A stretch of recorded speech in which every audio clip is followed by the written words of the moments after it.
Olá, pessoal, estamos aqui no Justiça de Salto Alto mais uma vez, com a honra de receber aqui a jornalista, modelo, Cíntia Menezes. Ela também tem um programa no Instagram chamado Entrevistas, é multifacetada, ela está em Sergipe e vai trazer um pouco para nós da história ali da violência doméstica e do que é feito ali em jornalismo, essa evolução e como se agravou na pandemia. Né?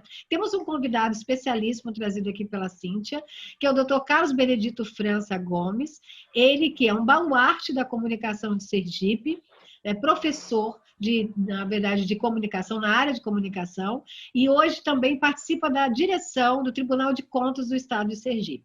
Então, também faz parte aqui do nosso hall, de que atua em vários segmentos, em várias áreas, vai falar também um pouco dele como experiência aí na área de comunicação, e também como homem, né? Porque nós aqui no Justiça de Salto Alto queremos, sim, a participação de homens bem resolvidos e que entendem a história da mulher nesse cenário. Gente, muito obrigada. A apresentação foi longa, mas eu tinha que fazer jus aos meus convidados. Obrigada, doutor Carlos Benedito França. Obrigada, Cíntia Menezes, por ter não só da honra de estar aqui conosco, mas de trazer esse convidado mais que especial, que também vai ser o nosso futuro entrevistado. Por favor. Isso. Agora, se auto-apresentem um pouquinho mais, que eu posso ter esquecido de algo, e é sempre importante que os convidados falem aí o que desejam em suas apresentações. Por favor. Eu agradeço, né, a participação aqui no seu programa, admiro muito o seu trabalho, tenho acompanhado desde que a conheci. Sou grata por estar aqui hoje como jornalista, né, para falar um pouco sobre essa questão da violência contra a mulher, né, trazer aqui alguns dados estatísticos, coisa pouca, mas que na realidade eu queria fazer uns questionamentos em relação ao porquê não acontecer certas coisas, que a gente vai estar falando aqui ao longo da nossa conversa. Maravilha, perfeito esse debate. Carlos França, por favor, se manifeste aí só um pouquinho para falar um pouco aí de você. Eu sei que nós vamos ter uma entrevista oportuna para isso, mas eu posso ter esquecido das matérias que você, da pós-graduação, eu queria que você falasse também, e o nosso papo aqui vai fluir em relação ao que a Cíntia vai nos colocar aqui como indagações que fazem parte, e trazer um pouco do que acontece aí no Sergipe para nós também. Doutora Rose, eu fico muito grato por participar desse evento, a convite da Cíntia, né? E, como eu lhe disse, meu nome é Carlos Benedito França Gomes. Só vou contar uma curiosidadezinha, porque me chamam Carlos França. Quando eu comecei a trabalhar em televisão, porque eu trabalhei em rádio, jornal, televisão, quando eu comecei a trabalhar em televisão, o meu diretor de jornalismo na época, Nestor Amazonas, disse: vamos mudar seu nome. Carlos Benedito não é nome de repórter, eu comecei como repórter, né? Você, a partir de agora, será chamado de Carlos França. E pegou. Então, todo mundo me chama de Carlos França, alguns me chamam de França, só as pessoas mais íntimas me chamam de Carlos, né? Mas a maioria é Carlos França. Eu trabalhei numa afiliada da TV Globo, aqui a TV Sergipe, trabalhei a primeira vez 14 anos, depois 3 anos e meio. E durante esse tempo, esses 14 anos iniciais, eu fui repórter de rua, e foi apresentador do Bom Dia Sergipe durante 10 anos, porque naquela época a gente acumulava as coisas. Você apresentava o Bom Dia, ia para a rua fazer reportagem, enfim, tal. E aí, nos 6 últimos anos, a minha primeira passagem na televisão foi como diretor de jornalismo. E eu tive a honra de fazer muitas matérias, fazer matéria, inclusive, para a Rede Globo. Depois que eu saí da TV Sergipe, eu fui ser secretário de comunicação no governo de Albano Franco. Sim. Aí, quando eu saí da Secretaria de Comunicação, eu fui dirigir a Fundação APRP, que compõe a TV APRP, as rádios AM, FM APRP, e, na época, também os teatros de Sergipe. Tudo era coordenado por mim, mas eu me dedicava muito mais à questão da comunicação, né? Eu também. Eu sou jornalista radialista e sou bacharel em ciências contábeis, mas eu nunca exerci na área de contabilidade, né? Eu não sei absolutamente nada de contabilidade, porque aquilo que eu realmente queria era o jornalismo, né? E aí eu conheci Cíntia como professor dela na Universidade de Tiradentes. Eu dei aula de radiojornalismo, telejornalismo e temas específicos em comunicação. Dei aula também de pós-graduação na Universidade, aliás, na FAMESG, Faculdade de Negócios de Sergipe, também tem curso de comunicação. Passei, além da TV APRP e da TV Sergipe, por 2 televisões aqui fechadas, que foi a TV Cidade e a TV Caju. trabalhei na Rádio Liberdade AM, trabalhei também no Jornal à Tarde, na sucursal daqui de Aracaju. À Tarde é da Bahia, na sucursal aqui de Aracaju. E fiz assessoria de comunicação também, já falei que fui secretário de comunicação. Fiz assessoria de comunicação na Embrapa, em vários outros lugares. E atualmente trabalho na diretoria de comunicação do Tribunal de Contas, né? Maravilha. E feliz por estar aqui, por poder participar. Quando a Cíntia me convidou e me disse o tema, eu sou muito crítico. Eu sou uma pessoa, eu sou muito crítico, muito naquilo que eu faço. Por exemplo, eu passei a minha vida inteira, ou pelo menos a maior parte da minha vida, trabalhando em televisão. Eu tenho 40 anos de televisão. Mas eu sou extremamente crítico com a televisão. Eu acho que a televisão poderia mudar o mundo para melhor, mas faz exatamente o contrário. Às vezes. Como sou extremamente crítico em relação ao machismo.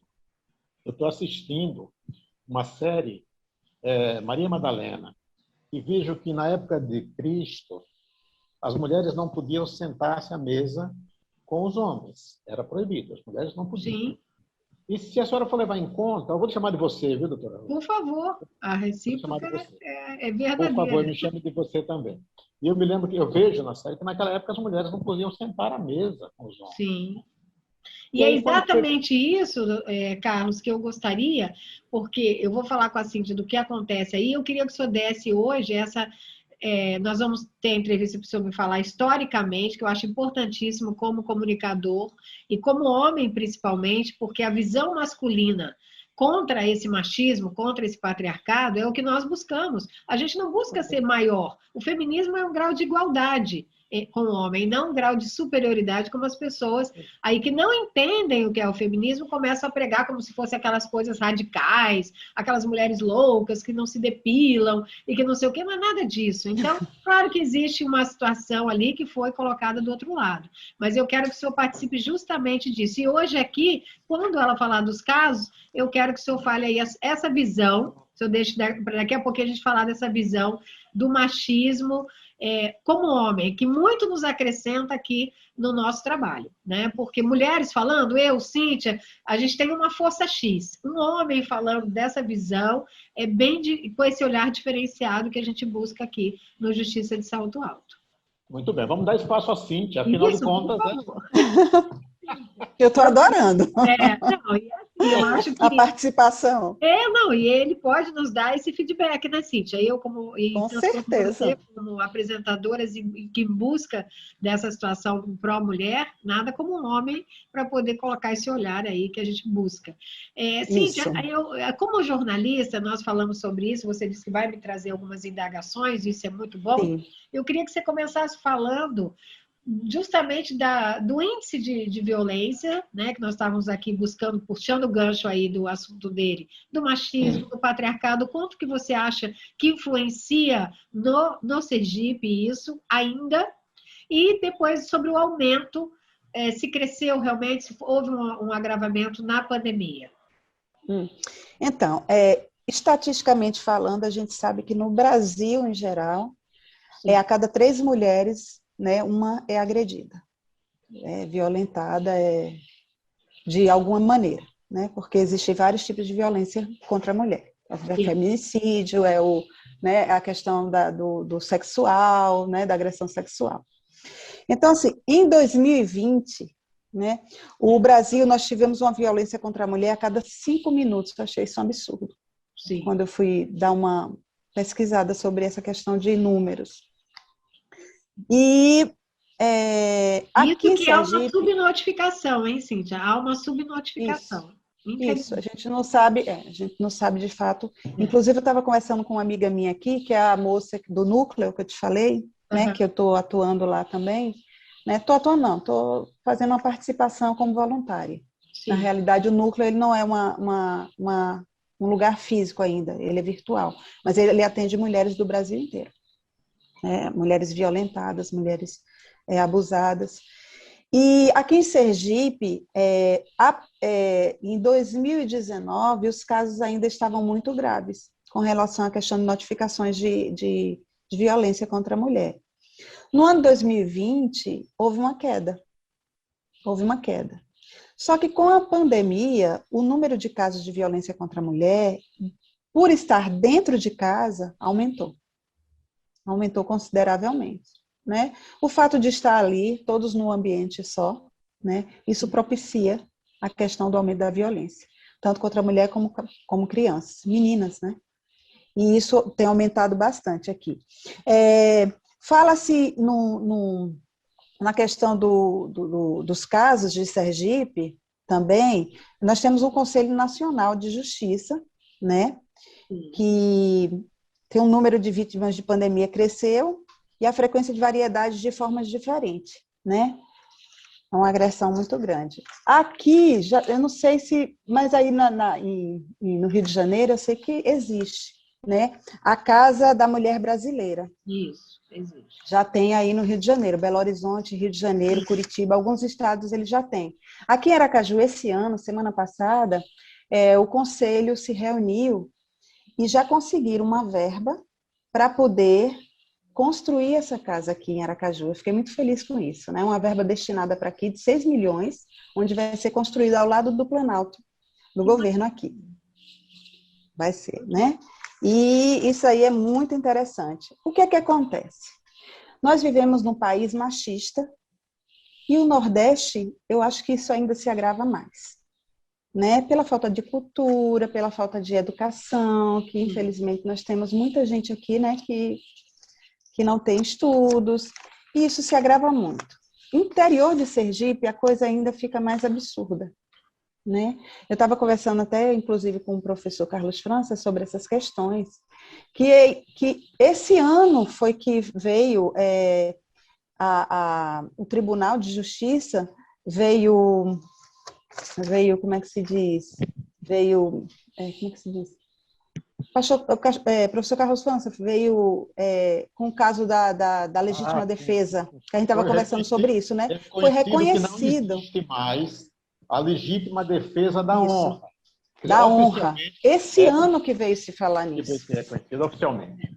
Oficialmente. Ou seja, o homem podia fazer o que quisesse com a mulher. Ele podia matar a mulher, sim, né? Mas ele estava se defendendo, a honra dele estava sendo defendida. Então, isso acontece muito aqui no Estado, né? Os casos são gravíssimos no interior, e assim, inclusive mulheres defenderem os homens que praticam esse tipo de delito. Exatamente. Você tocou no que a gente tenta aqui mudar a questão da sororidade, para que as mulheres... A gente tem aqui vários jargões, de onde uma mulher saiu chorando, nenhuma outra continuará sorrindo, pratica a sororidade, estenda a mão para uma outra mulher, isso. Mas nós vemos muitos ainda o explícito e ainda o camuflado. Você vê uma publicação quando uma mulher é agredida, alguma coisa, você já vai ver ali várias mulheres comentando de uma forma pejorativa contra a mulher. E não contra a própria mulher. Exato. Então, essa força, ela enfraquece, né? E eu estava conversando também, mais cedo, sobre a questão de quando acontece um abuso, que a mulher consegue denunciar. Geralmente, quem vai à casa do agressor é policial masculino. E policial homem. Às vezes, militar. Que, infelizmente, sem nenhum tipo de situação, mas que em relação a direito mesmo, a parte das leis, ele não tem nem por formação, infelizmente. Né? Aí o que é que acontece? Aqui no interior, principalmente, aqui no Nordeste, isso é muito fácil de acontecer. O homem vai pegar o agressor, leva ele para a delegacia, e no meio do caminho, o que é que acontece? Ah, rapaz, isso acontece mesmo. Mulher é assim mesmo. Daqui a pouco você está livre aí, vai lá, dá seu depoimento, está livre aí. Ou seja, não seria o caso... Banaliza. Não seria o caso de uma policial mulher ir prender esse rapaz, esse agressor? Porque a visão seria outra em relação a isso. Aí ele iria ver com outros olhos essa questão. A questão já de dizer, poxa, a mulher realmente ela está atuando, né? E outra, o fato da pessoa ir fazer a denúncia e estar livre é ruim, precisa existir uma questão assim, que pelo menos ele fique preso um mês para ele sentir na pele do que ele cometeu. O que ele cometeu de fato infelizmente, em flagrante, então lá, porque aí você não tem como fazer a questão do sistema, é o que você está dizendo. O certo, com flagrante, é ser preso, mas se houver essa coisa de banalizar e baixar a guarda, né? Tipo, olha, não houve nada, não se faz o registro. Nós temos casos assim, né? Rose, eu queria lhe pedir licença e pedir licença à Cíntia também, para fazer uma observação. Uma grande parte dos feminicídios, aí você vai ver, a mulher foi tantas vezes na delegacia pedir uma medida protetiva. Preventiva, protetiva. Protetiva. Tantas vezes foi. Ou a justiça, não, ou a polícia, não sei se no caso é a justiça ou a polícia, não deu, a justiça, né? Não deu essa medida protetiva, ou às vezes deu. Mas o agressor vai lá. Uma dificuldade que tem, Carlos, é a questão da intimação, da citação dessa medida. Porque o juiz dá, mas enquanto o agressor não recebe, ela não tem validade. Entende? Então, essa é uma dificuldade. A delegacia lá, o juiz vai em 48 horas, defere a medida protetiva, mas ele tem que ser intimado, ele tem que ter ciência disso. Se ele não tiver ciência, ele não está obrigado a cumprir. E, normalmente, alguns agressores não são encontrados, são ocultados, fogem, e é uma dificuldade. A mulher fica naquele vale sombrio, entre ter pedido a medida, é uma das dificuldades que se tem, e entre ter realmente a efetividade dela. Sem contar outras situações de ameaça, que a mulher volta para aquela casa, nem sempre pede o afastamento do agressor, e aí pode ser que a coisa se agrave ainda mais. Então, infelizmente, o trâmite, o sistema em si, é bem complicado, né? E os tipos de violência que a gente prega, que vai lá, são vários, até a psicológica, né? A psicológica agora a gente tem um trabalho voltado somente para ela. Mas é bem difícil, porque nós sabemos a dificuldade também de se provar a violência psicológica. Até eu entrevistei aqui uma juíza de Santa Catarina que ela tem a tese que se tipifique no lesão corporal, porque causa danos à saúde de outrem. Mas ainda tem poucas decisões nesse sentido. A violência psicológica, ela não é tipificada como crime. Ela dá e enseja a medida protetiva. Mas onde está? Então, nós estamos buscando isso, com laudo de pós-estresse, pós-traumático. A gente está buscando, e alguns juízes, promotores, trabalhando em relação a isso, para que se encaixe no artigo de lesão corporal, que, graças a Deus, é ação civil pública incondicionada agora e não depende mais da vontade da vítima. Porque antes aconteciam mais coisas também, porque a vítima era obrigada, praticamente, a retirar a tal queixa, né? Então, e existe muito, né, nessa questão da agressão psicológica. A retirada da queixa, né, Cíntia? Antigamente, muito. Sim. Hoje, graças a Deus, para lesão e tem mulheres que denunciam os maridos e depois vai lá e retira a queixa. No caso da lesão corporal, não pode mais, graças a Deus. Não pode mais. Não, hoje, independente da vontade dela, não pode ser arquivada, tem que continuar. Mas nesse caso, mas nesse caso aí, que a mulher denuncia, ela foi agredida fisicamente, ela denuncia, e ela quer voltar para o marido, isso é possível? Sim, e a gente já tem algumas decisões que, na verdade, isso não influencia no que ele fez. Continua respondendo. Dizer que são raras, porque normalmente há um livre convencimento do julgador, e isso a condenação torna um pouco mais difícil falando no geral. Mas há decisões que o certo é separar. Porque o que ele praticou de agressão, ele praticou. Né? Não quer dizer que o fato dela ter voltado para ele, nós trabalhamos para que isso não ocorra, porque nós que entendemos, sabemos que o relacionamento abusivo, ela vai voltar e ela vai voltar e vai apanhar de novo. E quem sabe vai ter uma gradação maior. Mas ela, se não enxergar isso, é meio complicado. Então, nós já temos casos assim absurdos. Isso a gente vai falar na sua live para eu não ficar aqui falando mais que você.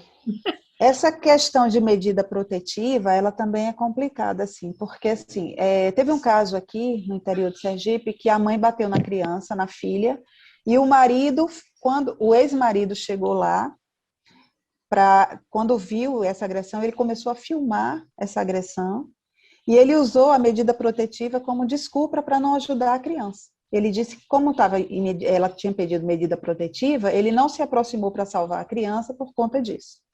Foi uma coisa absurda que aconteceu. Não sei se o professor Carlos França acompanhou esse caso, de uma mãe que agrediu uma filha de 7 anos. Não acompanhei. Segui, não me liguei, não prestei muita Pois atenção. é, e ele usou isso, né? Como ela tinha Ele tinha medida colocado. protetiva da mãe. Ela tinha medida Ela tinha protetiva. contra Ele ele. não era pai, era padrasto dessa criança. E aí houve uma agressão dentro de casa, ele saiu, ela colocou a medida protetiva e ele chegou lá para pegar. Ela filmou para usar isso como chantagem para tentar voltar para ela. Mas houve isso, ele usou isso. Por causa da medida protetiva, ele não se aproximou para salvar a criança. Tem essas questões também que acontecem, né? O agressor, ele agrediu, ele saiu de casa, ele queria voltar, aproveitou isso como Sim, a chantagem. gente chama isso de litigância abusiva. Eles usam tudo que pode, inclusive até judicialmente, contra a mãe. Vamos supor, a mãe faz a medida protetiva, toma alguma providência criminal, aí eles distribuem ação, no caso os pais, distribui ação de guarda, ação de visitação, tenta diminuir a pensão, ou seja, ele bombardeia ela de ações para que ele possa obter uma moeda de troca. Isso, infelizmente. Essa questão da pensão, eu queria pedir até licença à Cíntia.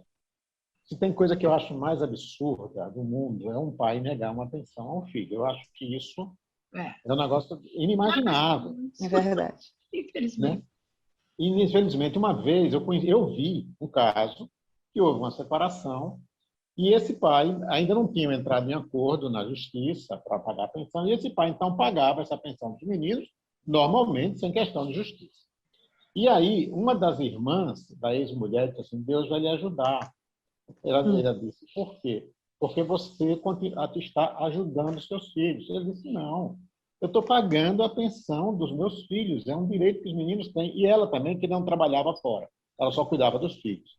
E ele disse claramente, mas aqui, no interior, as pessoas não fazem isso, simplesmente vão embora. Ajuda também, né? Pronto. Então, a mulher que nós falávamos antes de encerrar essa parte, ela foi casada com esse homem, 15 anos, ela se anulou porque eles tiveram 3 filhos, um atrás do outro, ela se anulou, nunca passou a não trabalhar fora para cuidar dos filhos, porque não podia pagar uma babá, enquanto ele trabalhava e estudava. Né? Então, ela cuidava da casa e dos filhos para que ele pudesse trabalhar e estudar. Quando separaram, o que pode acontecer em qualquer situação, quando separaram, ele realmente agiu correto, ele pagava a pensão dela, sem desistir, nada, como um acordo entre eles. E a família dela achava aquilo uma coisa fora da realidade, porque um homem estava pagando a pensão dos filhos sem briga. Quer dizer, é inadmissível isso. E ele dizia, realmente, ele dizia, não, mas o que eu estou fazendo não é favor. Eu faço por amor a meus filhos, mas não é favor. É obrigação minha, porque qualquer juiz podia me obrigar a fazer isso. Eu não preciso que no juiz me obrigue. Então, vamos encerrar essa live. Mas isso é tão raro, né, Carlos? Vai falar, é tão raro. Normalmente é uma disputa, inclusive, para a diminuição disso. E quem fica com a criança, independente de ser homem ou mulher, normalmente é a mãe, apesar de questões de guarda compartilhada, que nada tem a ver com a pensão, inclusive, quem fica sabe que o custo é muito maior do que o percentual que se possa obter. Verdade, né? Então, verdade. Mas, Cíntia, baseado nisso que o Carlos falou, em relação à questão aí da violência, também utilizando-se essa parte. O que você tem aí do jornalismo em relação a isso? Então, ele estava falando sobre a questão da pensão. Sim. Que, assim, ainda existem casos aqui muito graves no interior dos próprios pais da mulher, da mulher, quando o marido bate nela, eles apoiam. Isso é um absurdo, gente, não, mas ainda existem casos, Cíntia, ainda existe muito no interior aqui de Sergipe. E eu não falo só aqui no interior de Sergipe, não, aqui no Nordeste, interior do Nordeste. Né, os pais dizem assim, bata mesmo nela, que ela está merecendo uma surra. Isso é um absurdo. Eu tenho que rir com uma coisa dessa, porque em pleno século XXI, né, com todo esse boom da mulher, ainda existe um negócio desse. Não, e sob que fundamento? Que ele é o provedor, ele é o chefe da casa, o machismo puro e simples, né? Ele é o macho. É o macho, do coronel. É tempo de coronelismo, ainda existe muito aqui. Muito. Você vê, não é distante, é o nosso país, e não é como você falou, só aí, o Nordeste como um todo tem essa visão, a gente sabe disso. E aí tem assim, na verdade, os paradoxos. Por exemplo, se você for para o sul, tem já aquela coisa velada. Tem aquela mulher que está na violência, mas porque o cara tem uma profissão um pouco melhor, que não sei o que, ela também se cala. Então, você vê que a violência acontece da mesma forma, mas com formatos diferentes, né? Isso é triste. O exemplo esse menino que morreu em São Paulo lá, ou São Paulo não, no Rio, o doutor Jairinho. No Rio, aqui no Rio. Aqui no Rio. Foi, né? A mãe largou uma vida, acho que ela morava em Bangu, e aí passou a ter uma vida de classe média alta, sacrificou a vida do filho. Exatamente. E a gente tem um nome para isso, chama-se de síndrome de gaiola de ouro. Eu até falei outro dia com o doutor Marcos. Porque, na verdade, ela não tinha uma situação, ela fica entusiasmada, muitos casamentos são assim, tem tudo materialismo ali, satisfatório. A grande maioria. É sobre violência, sobre o julgo, é sobre um relacionamento abusivo, e a mulher ir contra isso, ela tem que estar muito fortalecida. Ela tem que estar, não é o caso especificamente dessa mãe, porque mãe a gente sabe, e a Cíntia sabe disso também, a mãe ela tira a força de onde ela não tem. Então, ali ela também parece ter um pouco de transtorno narcisista, a mãe, pelas atitudes dela posteriores. Mas numa mulher normal, até para ir contra um cara que tem uma profissão e ela não, e na cidade ele é reconhecido, tipo um advogado local, um promotor local, ou até um comunicador. Imagine o senhor, né, na época da televisão, se tivesse alguma coisa, tipo assim, eu estou dando exemplos, a pessoa usa muito essa questão de cargos, e é o que a Cíntia falou, aí vai lá o PM, lá o policial, etc. Mas quem está sendo acusado? Não é o cara lá da comunidade, é o doutor fulano de tal, é o cara aqui, o mais importante da cidade, é o dono do hospital, é o dono disso, dono daquilo. E as pessoas aí se calam também, porque o cara é importante, entre aspas, né? E as pessoas têm medo. O que é mais importante nisso tudo é que, assim, a mulher que denuncia, ela tem apoio, né? Porque na maioria dos casos, as mulheres, elas se submetem para não perder o que tem. Estou falando nisso materialmente falando, né? Exatamente. A maioria se submete à humilhação. Não, e a luta depois não é fácil mesmo. A gente denuncia, a gente faz, mas é uma luta terrível nos próprios tribunais. E ele vai ter toda a defesa do mundo, vai ter dinheiro para contratar bons advogados.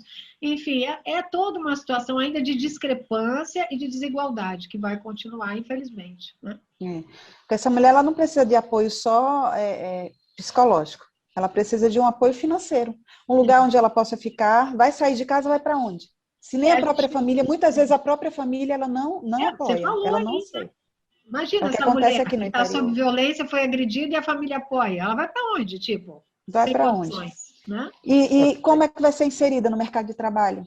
Como é que vai se sustentar? Se autossustentar? Sem capacitação. É meio complicado isso. E quando o feminicídio? Fala, esse caso que a Cíntia acabou de falar que os pais apoiam, eu conheci um caso no interior, numa cidade aqui chamada Feira Nova, lá no sertão. E ainda lá tem a cultura, que hoje não se fala muito, mas tem a cultura da esposa e da rapariga, que é a amante. Tá? E aí... normal isso ainda, assim, padronizado como normal. Padronizado, Então, estava lá, o rapaz estava na calçada da casa da rapariga, né? E aí, conversando ele... Expostamente, né? Expostamente. Ele, o pai dela, e ela na janela. Aí ela falou uma coisa lá, qualquer, o pai virou para ele e disse, fulano, bata nessa safada. Bem assim, usando essa expressão, eu posso até desculpar, mas exatamente assim, isso que Cíntia acabou de falar, que existe. No apoio dos pais em relação a essa questão da violência. Essa mulher vai recorrer a quem? Me conta. A quem? Se o próprio pai, que seria o protetor, está fazendo isso, dirá. Ele vê como normal, machismo entranhado aí nas pessoas. Né? A questão, Cíntia, do feminicídio, que nós vimos sempre, nós falamos que feminicídio não tem classe social, não tem nível econômico, não tem nada. Aquelas famílias felizes, hoje, então, no nosso palco de rede social, aparece lá com viagens, etc., independente da situação econômica, e aquela família perfeita margarina, que a gente fala, e de repente acontece um feminicídio. Como que está aí? Só o que você me falou, eu não sei nem se vale a pena essa pergunta. Porque diante dessa estatística que você me trouxe, que eu achei que isso já estava distante na época da minha avó, não sabe, toda de uma situação cultural, regional, mas ouvir isso ainda nos dias de hoje, com tudo que a gente faz, todas as comunicações, nossa, choca ainda, né? Então, não sei nem se essa pergunta é pertinente. Pois porque assim, a mulher vai para onde? Vai ficar em casa. Sim. naturalmente vai acontecer o feminicídio, não tem jeito. A mercê. Ela não tem para onde ir, ela não tem com quem apoie ela. Sim. Ela vai fazer o quê? Com Cíntia, filhos. deixa eu Ela dizer vai uma se coisa aqui. submeter. Deixa eu dizer uma coisa aqui. Ah. Deixa eu dizer uma coisa aqui que vamos escandalizar a Rose mais uma vez. Bom, Vamos. Rose, nós temos uma cidade grande aqui no interior. Vou dizer a cidade, não vou dizer a pessoa, mas vou dizer a cidade. Claro. Chamada de Itabaiana. Cíntia conhece. Itabaiana, muito bem, muita gente aí com dinheiro lá. Bom. Aí tinha um garoto que ele fez concurso para a Polícia Militar, foi aprovado, era aluno do curso de policial e separou da esposa. Aí um dia ele foi na casa dos pais, ela estava na casa dos pais e ele a matou. Matou a ex-esposa, né? Então, uma pessoa que eu conheço muito bem, não é de comunidade não, ela é advogada, é professora, né? Uma pessoa muito conhecida, a família dela aqui. Ela chegou para mim, eu falei, você viu o que aconteceu na sociedade? Ela disse, eu vi. Mas ela já tinha tido um namorado depois dele. Não pode. Olha para isso. Ele tinha razão de matá-la porque ela arranjou um namorado depois de separada dele. Essa cidadã, formada em Direito, eu não digo nem que ela é advogada, eu vou dizer que ela é formada em Direito, só isso. Professora, né, e mulher. E apoiou o garoto que matou a ex-mulher. Isso tudo é uma questão cultural muito enraizada, muito forte. É muito difícil você mudar essa mentalidade, né? Então, assim, a luta continua, né? E não tem jeito. Agora, alguma coisa que eu queria salientar aqui é a questão da maioria das mulheres que são agredidas dentro de casa, elas são negras. 75% a nível nacional, Brasil. 75% das mulheres agredidas dentro de casa são negras. E elas, dificilmente, elas denunciam um crime. Eu estava pensando nisso, estava querendo falar, e estou colocando isso aqui porque eu achei muito importante, muito interessante isso, porque a maioria das denúncias, quando são feitas, eles não fazem a questão da raça, né?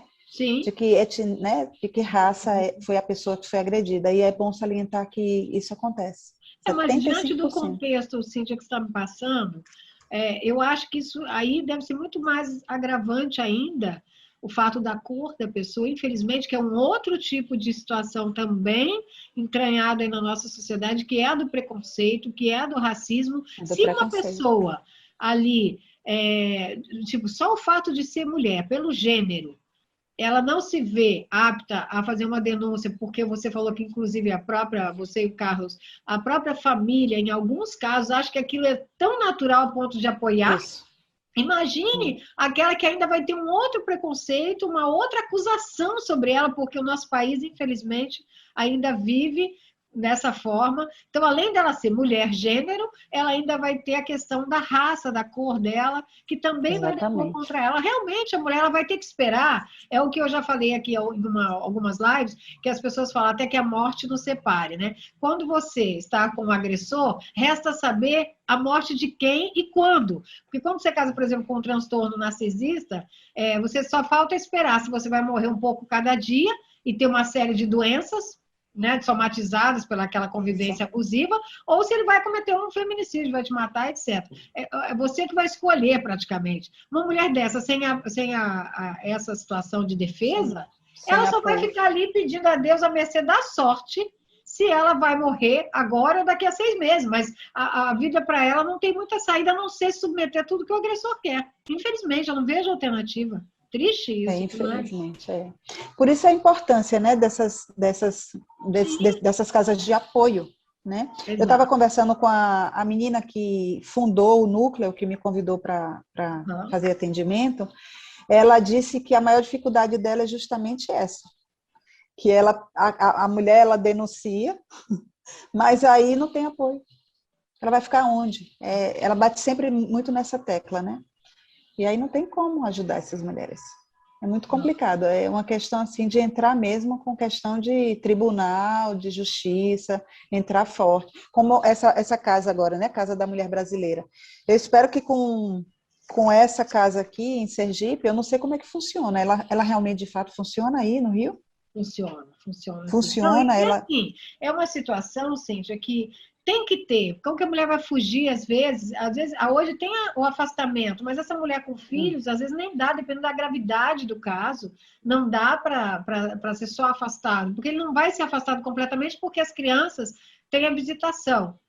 Ainda E tem muitas isso, mulheres, você vê, aqui né? no Rio morreu uma juíza, né, porque foi dar toda a garantia do direito deste homem, morreu na frente das 2 filhas esfaqueadas, não precisa dizer mais nada. Então, uma mulher que tinha toda uma situação, ela quis dar a ele todo o direito que ela sabia que convinha, e ela morreu esfaqueada na frente das 2 filhas. Por quê? Por conta desse instrumento que eles fazem com os filhos, de se chegar até essa mulher através dos filhos, mesmo com a medida protetiva, que no caso ela não tinha, mas mesmo que tivesse, há uma situação que os une. É muito complicado ter um intermediário o tempo inteiro, e a mulher acaba também querendo apaziguar, porque os filhos vão crescer, vai ser o pai o resto da vida, e ela nunca acha, presta atenção, que aquele cara vai ser capaz de matá-la. Ela acha que o que é capaz de matar está no jornal. No caso aí de vocês, sabem o que eu estou dizendo. Acontece na matéria de jornais, mas o meu não. Ele fala, ele faz, ele dá soco na televisão, ele tem uma arma, não sei o quê, mas é só para assustar. Elas não acreditam que aquele companheiro, né, vai ser capaz, um dia que ela se entregou, que foi uma situação ali de romance, etc., seja capaz de matá-la. E essa é a grande chance, a ocasião faz o ladrão, né, o Carlos? É por aí. Então, a medida protetiva, ela deveria ser até mais rígida, talvez, assim, não houvesse o encontro de ambas as partes, né? Os filhos fossem entregues, sem precisar eles se encontrarem. Na verdade, é essa a situação da medida protetiva, e não pode sob nenhuma hipótese. Porém, na prática, às vezes a mãe não tem muita saída, e o cara força também não colocar um intermediário. Aí, se a mãe nega em entregar as crianças, veja a linha tênue. Ele vai lá e faz um BO que ela se negou a entregar as crianças. Aí vai caber a ela ir lá e se defender que não entregou, porque ele não trouxe o intermediário, que ela não tinha como descer para entregar para ele, porque ele tem medida protetiva. Mas aí já criou uma nova celeuma. E quem quer essa litigância abusiva, que você bem colocou, que se estende ao tribunal, ele inventa o que ele pode para tirar a paz dessa mulher. Isso é verdade. Infelizmente. Só quem vive sabe disso. É uma situação muito complicada, porque por mais que se unam e queiram... Mas vamos continuar a luta, né? Não, mas nós não temos outra ferramenta, é o que eu digo. Nós sabemos das precariedades, nós sabemos das dificuldades, de toda essa celeuma que ainda, como diz, une esse tema, por quê? Não é um crime qualquer, né, Cíntia? A gente fala desse olhar diferenciado, é um crime de uma pessoa que teve a sua confiança e a sua intimidade. Você quer pior que isso? Uma coisa é um assaltante de rua que não sabe, nunca te viu, vem aqui, pega o celular seu, né, te rouba com arma, inclusive. Outra coisa é uma pessoa que sabe a sua vida, que conviveu com você, enfim, que tem todo um arsenal de informações e que pode usar isso contra você. Mesmo a mulher não tendo nenhum teto de vidro, digamos, ela vai estar à mercê disso. Mas a gente tem que continuar dizendo que a única ferramenta é a denúncia e fortalecer com o que temos. Por exemplo, Maria da Penha não foi ouvida, aquilo que nós conversamos outro dia. Ela foi lá na ONU e de lá, de fora para dentro, graças a Deus, foi uma evolução para todas nós. Mas, de imediato, não se pode desistir. Não, a gente tem que continuar lutando. Inclusive, está se lutando para que haja nas escolas, né, a questão da Lei Maria da Penha, não como disciplina, mas como uma ferramenta para que ajude as crianças a crescerem respeitando uns aos outros. Eu acho muito importante isso. Aqui em Aracaju mesmo a proposta já está sendo viabilizada. Não, e é importante você falar isso, porque a gente tem um trabalho, eu gostaria até de ter condições, até com outros profissionais, de colocar isso em prática. Eu fiz algumas lives, algumas entrevistas com psicólogos infantis, etc., porque eu, assim, na minha intuição apenas com os meus filhos, que eu tenho um de 21 e uma de 7, eu sempre usei o Desconstituindo Princesas. Eu tenho até um vídeo que fala sobre isso. Porque aquela coisa que eu brinco com a minha filha, a Cinderela não queria um namorado, ela não é obrigada a casar com ele, ela só queria um sapato novo e dançar no baile, brinco com ela, né? Para ela refletir que ela não é obrigada a nada.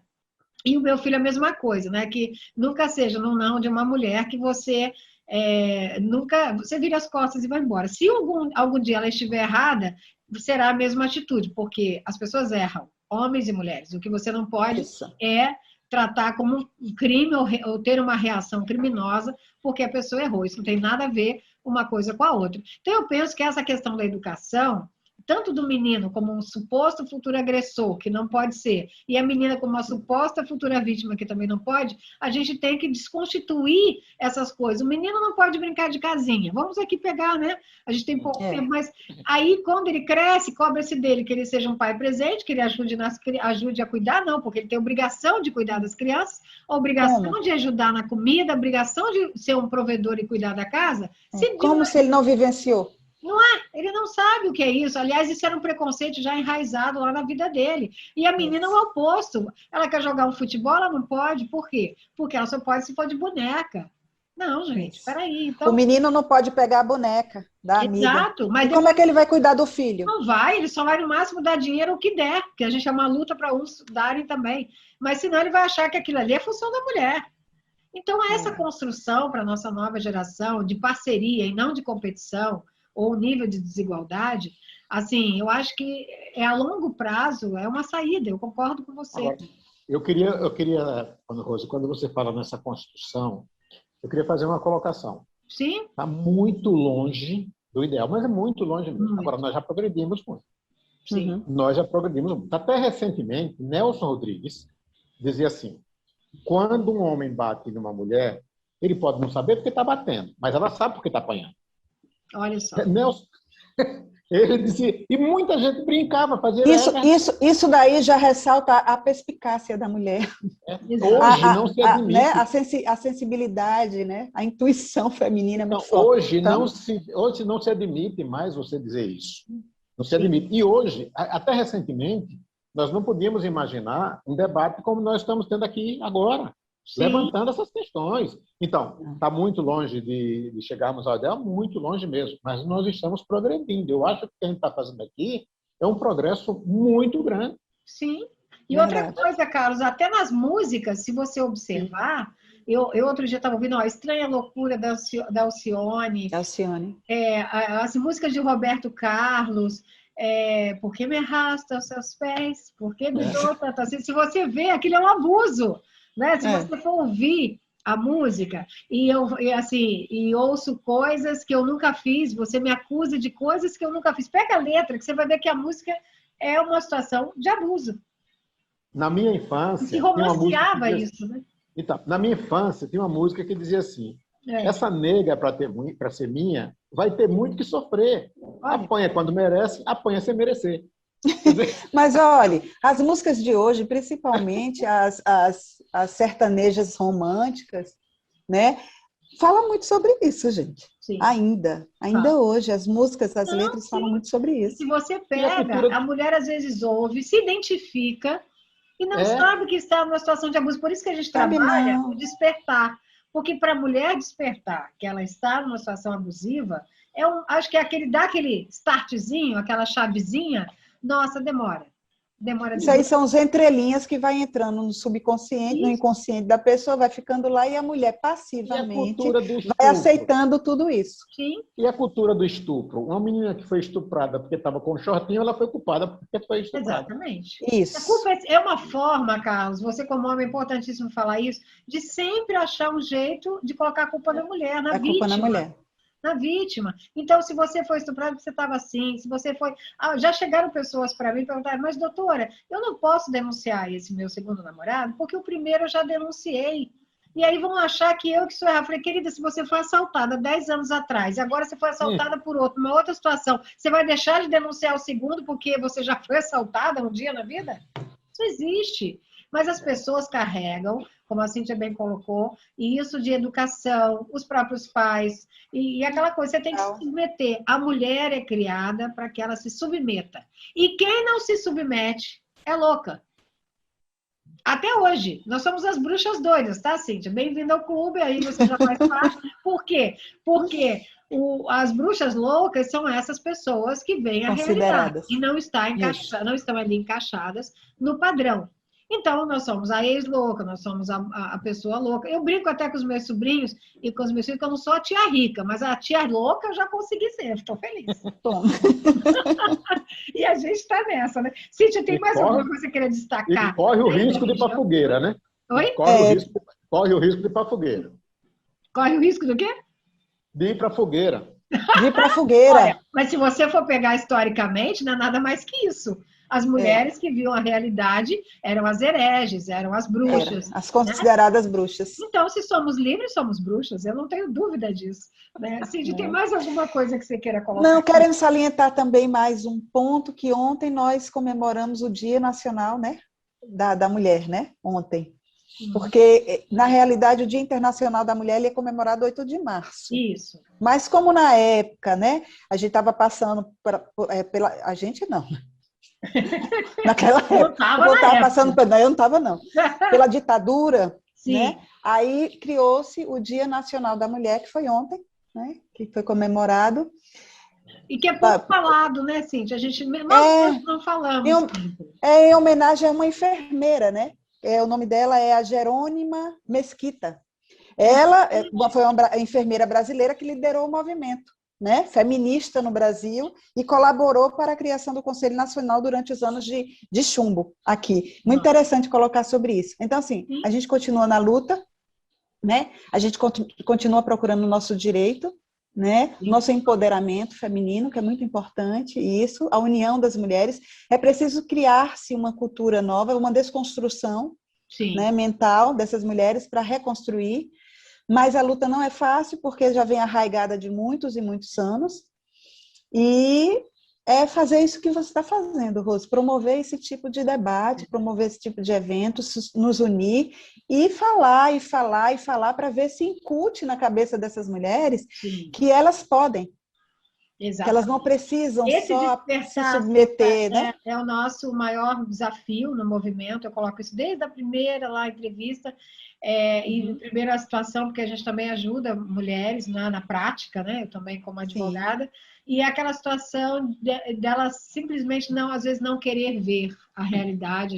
Então, aqui nós falamos de vários tipos de violência, claro, contra a mulher, que a gente já sabe que é sexual, psicológica, física, etc. São essas contra a mulher ali. Mas nós temos depois a violência da litigância abusiva nos tribunais, que eu falei que ele sai pulverizando ali de ações contra aquela mulher para que ele possa ter uma moeda de troca. A violência institucional, que nós também falamos e lutamos, porque ela chega lá, ela tem que lutar pelo óbvio, provar o óbvio. Então, nós temos que... É como se a gente tivesse cada momento e cada fase de tirá-la de uma violência diferente. Então, assim, primeiro nós tiramos da violência da casa, depois naquela briga judicial do litígio e depois do próprio tribunal, porque nós temos juízes maravilhosos, promotores, advogados, mas é importante ter um olhar diferenciado. E a pessoa que, de repente, está lá, um juiz de 20 anos numa vara criminal, ele vai para uma vara de violência doméstica, ele vê a diferença, isso dito por próprios juízes que